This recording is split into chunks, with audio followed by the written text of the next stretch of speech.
Hello everyone. I'm sorry I can't be with you to join quite important discussions at today's conference. And I want to give particular thanks to Nick Hillman, who does so much work to ensure that we have good debate and discussion about our university sector. The Higher Education Policy Institute has been questioning and advancing our understanding in this area for over 20 years. I'm always keen to explore the ideas that they bring to light and look forward to hearing today's new perspectives when we next meet.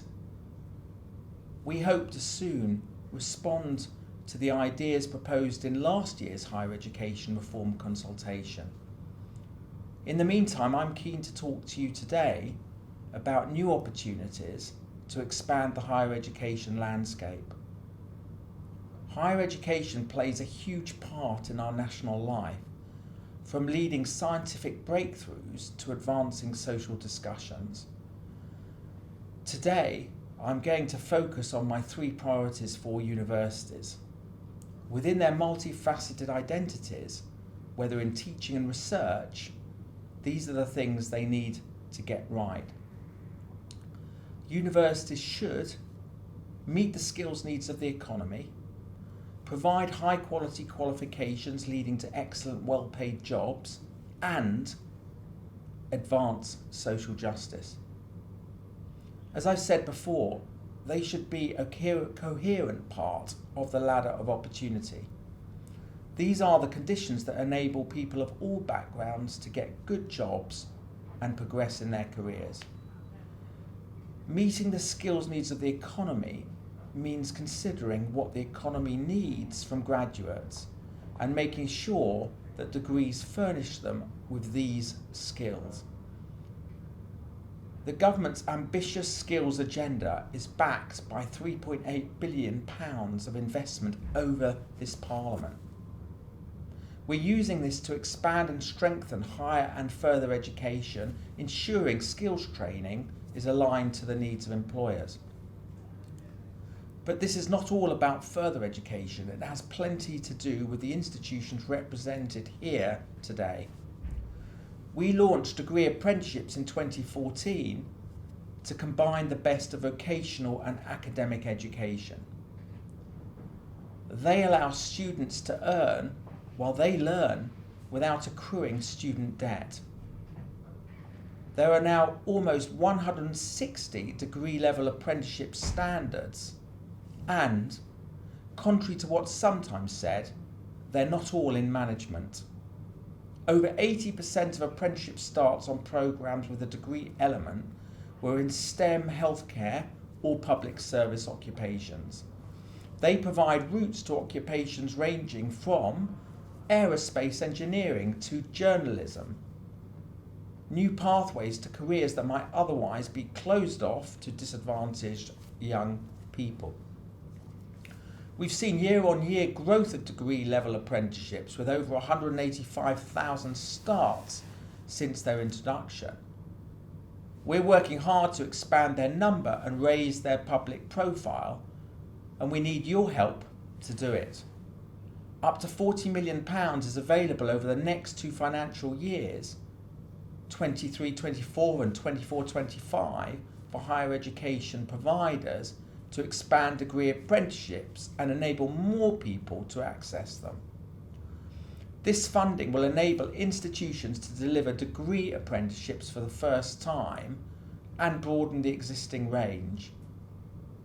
A key priority will be new routes to professions previously reserved for traditional graduates.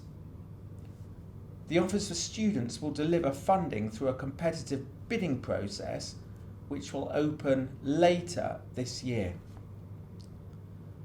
I urge everyone listening to look into this for your institution. Great universities like Exeter, my old university, Staffordshire and Manchester Metropolitan have already gone before you and shown the success and social justice these courses can bring about. These institutions have also committed to expanding their degree apprenticeship programmes to serve a wider range of employers and apprentices. High quality qualifications lead to well-paid jobs. This is my rubric for assessing whether university courses are delivering for those on roll. We owe it to every student who puts their faith in higher education to ensure they receive value for money, so that after graduation they can progress with their lives and careers to climb that ladder of opportunity. Thankfully, most universities are successfully preparing students for high quality employment. When surveyed 15 months after graduation, almost 3/4 of students who completed full-time first degrees in 2020 had progressed into a positive outcome, such as high-skilled employment or further study. But students that do not complete their course or fail to progress to a positive outcome have little to show for the debt they've accrued. And that's why the Office for Students has introduced new minimum thresholds for course continuation and completion, as well for progression after graduation. As you'll be aware, these are a minimum of 75% of full-time undergraduates taking their first degree to complete their qualification.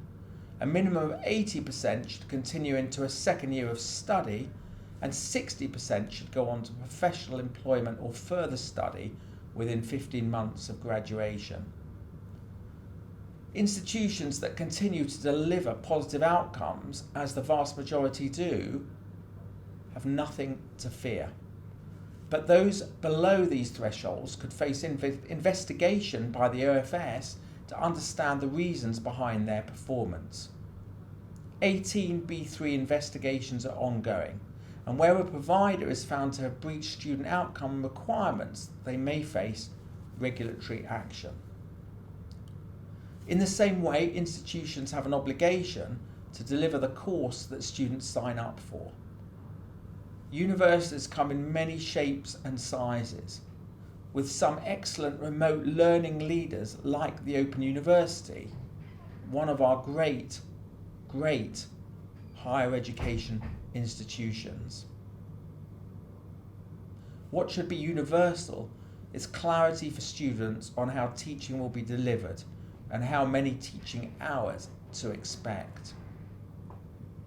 To help clarify universities' responsibilities, the Competition and Markets Authority recently revised their guidance on how institutions can comply with consumer protection law. It sets out the material information that prospective students should receive about courses. I believe this should include the number of contact hours, how they will be provided, and the overall balance between online and face-to-face teaching. Why does all this matter? Because driving up standards in higher education helps disadvantaged students the most. They have the most to gain, the most to lose by getting into debt and going into university. And disadvantaged students should be our priority. I believe universities should exist to advance social justice. They should not exist to reinforce privilege. They should do everything they can to admit and support disadvantaged students. Universities should teach high-quality degrees that lead to good jobs, enabling such students to climb the ladder of opportunity to sustainable employment and prosperity. I know there are many in the sector who are committed to this and taking proactive steps to widen access to higher education. There's been some success in recent years. More disadvantaged English 18-year-old students than ever secured a university place in 2022.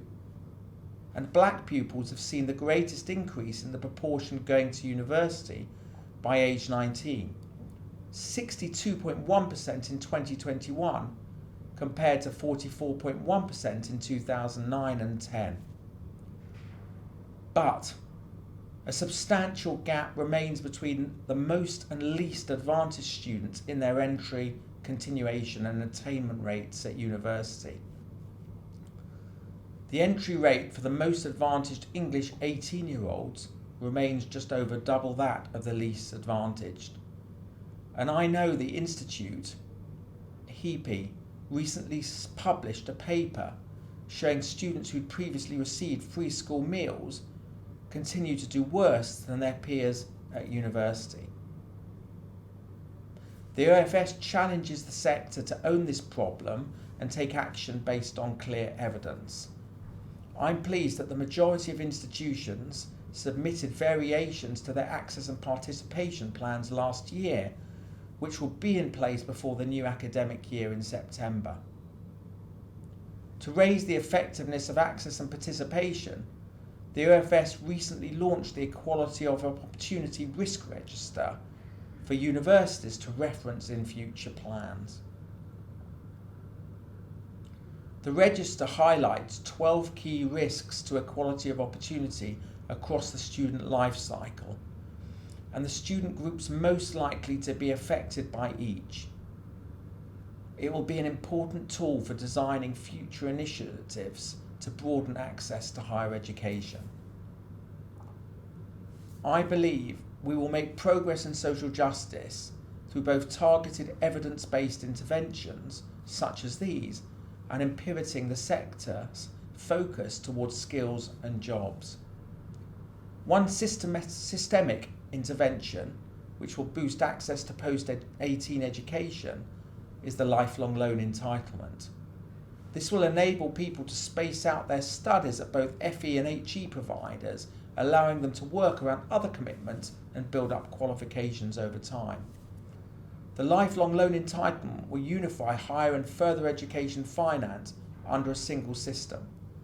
From 2025, financial support equivalent to 4 years post-18 education, that's £37,000 in today's fees, will be available for individuals to use over their working lives.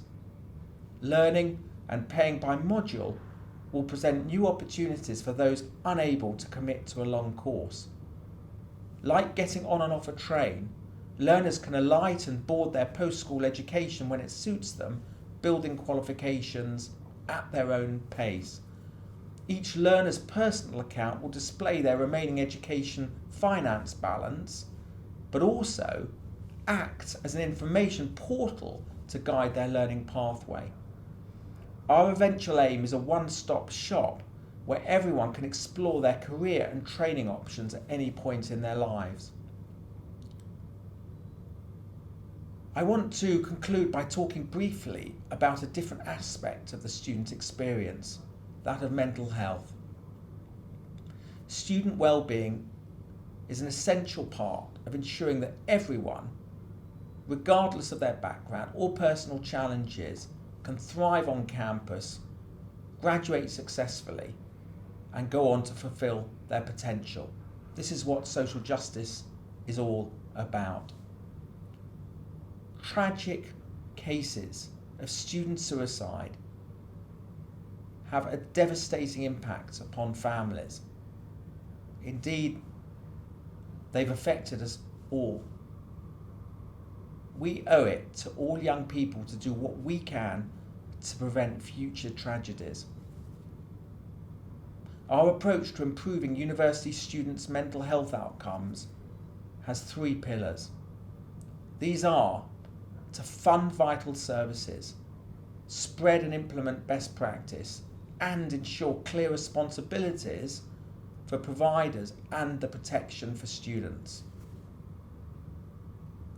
In our recent survey of higher education providers, we found really positive progress. 2/3 had a mental health or wellbeing strategy in place in 2022, compared with just half in 2019. Last year, I appointed Professor Edward Peck as our student support champion to develop and implement workable solutions to this problem.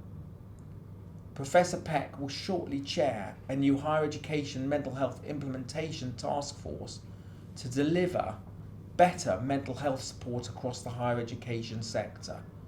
It will include bereaved parents, students, mental health experts, charities and sector representatives. Their collective insight will allow us to put real plans in place to deliver change. The task force will deliver a final report by May next year, which will include a plan for better early identification of students at risk. It will also draw up a university student commitment to deal with students sensitively on disciplinary issues and a set of clear targets for providers to improve their practice. In the meantime, the task force will put in place an interim plan by the end of this year. We are also commissioning an independent organisation to carry out a national review of university student suicides. This will ensure local reviews of student suicides are done rigorously with lessons learnt from these tragic events, helping to prevent future lives from being lost. You will be aware I recently wrote all universities to ask them to sign up to the Mental Health Charter programme by September next year. I know many institutions are already involved in this and other initiatives that show their commitment to improving mental health on campus. I know that you all take the mental health of students incredibly seriously. I'm confident the sector will rise to meet this really important challenge. I know you're eagerly awaiting the results of the 2023 Student Academic Experience Survey, which will be presented later today. I want to thank the Institute and Advance HE for compiling the survey and look forward to seeing the analysis in full. As I've outlined here, I believe that the experience and outcomes for students of all backgrounds are the key indicators of success for universities in the 21st century. I know these are ambitious aims. I'd like to thank everyone in this audience who works day in, day out to help young people get most out of higher education. My years at university at Exeter were some of the best in my life. Your efforts to help students fulfil their potential are a profound investment in their future and that of the nation. Thank you again for all that you do, that you'll continue to do, and I hope you enjoy the rest of today.